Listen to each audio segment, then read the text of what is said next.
Hey, good afternoon, everyone. Another Sunday weekly update. Happy to bring it to you, but under the circumstances, I know it's not the news that you're wanting to hear. We continue to sit on our edge. Will the government shut down? What are the implications to all of you? And what does that look like? And there's more questions than there currently are answers. And unfortunately, that's typical during a government shutdown. Let's first address a little bit about last week. Held multiple town halls, call with almost every single region as well, and all the FAC reps. Myself and Mick were on those to support the regional vice presidents. When they did the regional ones, we did a federal contract tower group for our first ever call with them, a group for, representatives from each of the companies of the federal contract towers that are our representatives to have better connection with the National Executive Board. The entire NEB met, heard some the concerns, had a discussion with them on Monday. Also did our first ever FAC rep roundtable, where we just met with FAC reps, all the FAA FAC reps for NACA, and having discussion there. Over 100 were in attendance. It was outstanding questions, outstanding feedback, and ways that we can continue working together to get the information in their hands and ultimately get it to all of you. Held 2 town halls with all the NACA members that are on the FAA side, then held a town hall with our federal contract towers and DoD controllers on Thursday. And like I said, all the regional ones as well. Coming up are a few other this week with a few other of the regions, and just ensuring that we get the message out. Main one surrounding around our professionalism during a shutdown and the importance of it.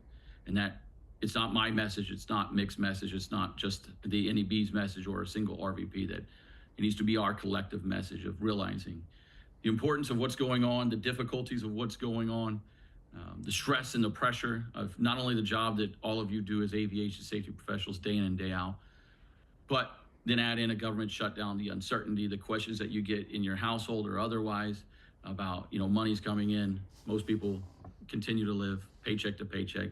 The economic times are extremely difficult, and the idea and uncertainty of knowing, will I get a partial paycheck, and then will I eventually get a $0 paycheck? What does that look like? How do I plan my life? How do I ensure the safety and security of my family? Those things are real. And it's an unnecessary distraction to the job that air traffic controllers and other aviation safety professionals do day in and day out. And every day that a shutdown is to occur, it adds more risk into this system that's unnecessary and something else that we have to manage on top of one of the most stressful jobs in the entire world.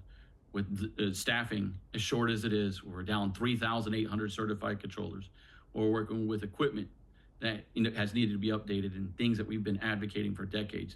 And we're on the precipice of finally changing that direction, and then working on all the other issues that we have, everything from pay, compensation, benefits, and otherwise, advocacy, CRWG, movement.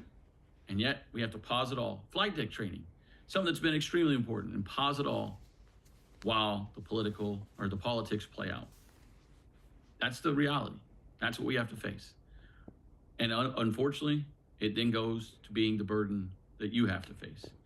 We are asking during this time that where federal employees are under the scrutiny they are, that your professionalism remain the highest.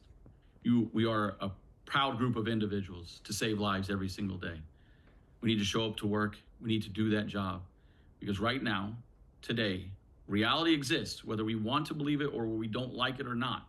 Reality exists that there is an executive order signed by the President of the United States that gives the authority to the Secretary of Transportation to decertify this union if we are in any way to be seen as an obstructionist or an issue towards modernization, progress, safety, or security, and be deemed as national security. 600,000 no longer have a collective bargaining agreement. So much so as 48 hours ago, when the Federal Bureau of Prisoners Union or all the BUEs represented by them no longer have a contract as well. Inside our en route facilities, the National Weather Service, they no longer have a union and no longer have a contract as well, deemed national security. We need to be seen as the solution. So yes, your professionalism will be looked at. Don't put yourself in a position that can risk your career or your profession or ultimately our union, because the consequences are too high during this time.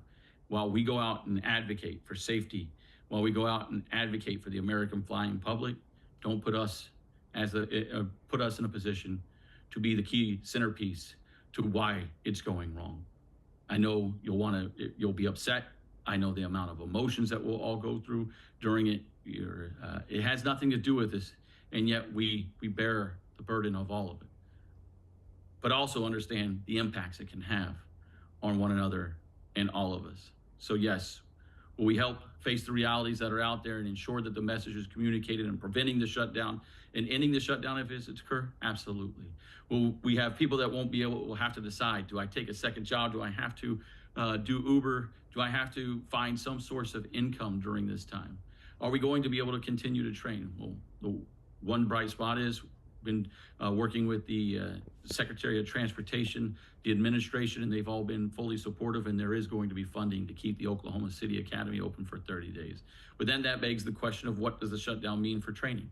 And what does that look like? What about the negotiations for the MOUs? And we've been working to meet with the agency for a few weeks on this, when we want to be meeting on many of the other issues and topics important to our union members. We're meeting about this and trying to find out, can those negotiations even continue and make sure and ensure that we can reach agreements if a shutdown is to occur, or what the implications of that will have and the duration of what it'll be. So let the politics be the politics, and we'll play that out.